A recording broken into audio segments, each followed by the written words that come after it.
There are a lot of factors that make up a good movie: camera style, color palette, general story, and specifically symbolism. I'm sure the word you were looking for was symbolism. What is the symbolism there?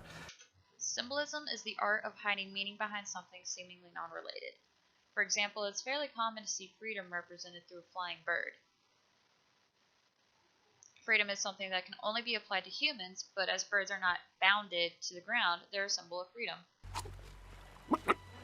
The two major elements to a symbol are its content, or what it's representing, and its form, what the symbol itself is and how it relates to the story of the film. However, another major element is its execution in the film, or how the symbol is portrayed. It's not about money.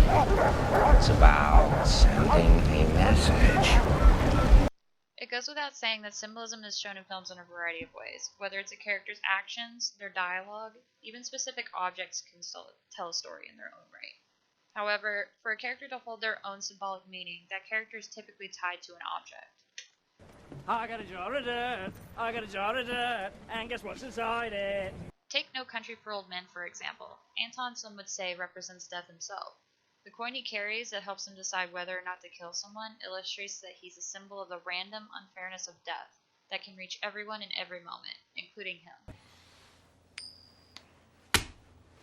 Call it. Call it. Yes. For what? Just call it. Well, we need to know what we're calling it for here. You need to call it. I can't call it for you. Well, it wouldn't be fair.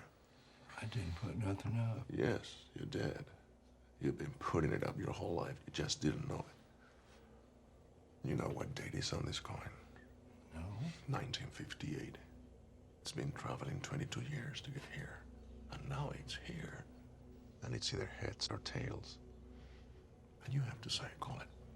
Well, look, I need to know what I stand to win. Everything. How's that? You stand to win everything, call it. All right. Heads, then.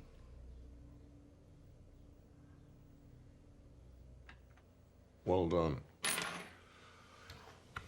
Don't put it in your pocket. Sir? Don't put it in your pocket. Now, if you take this coin away, and he decides to kill someone on his own terms, it removes that symbolism, and he becomes somewhat of a serial killer on a mission with a god complex. It burns us! Another prime example of character-object relationship is the beloved Lord of the Rings trilogy.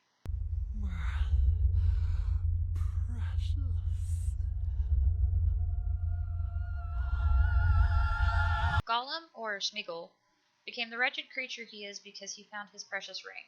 Once he lost it, he became vile and vindictive towards everyone and the world around him for taking his precious away, especially the hobbits. Let's just tie him up and leave him. No! That would kill us! Kill us! It's no more than you deserve. Smeagol has been analyzed to be symbolic of an angsty teenager, blaming the world and everyone but himself for his problems, though he has no one to blame but himself. Though he still has a part of him that can interact and be a part of society that is constantly at ends with the side that the ring pulled out of him, this dual personality would not exist without this object. The ring caused him to physically become something else, and hypothetically become something more than just another Hobbit character.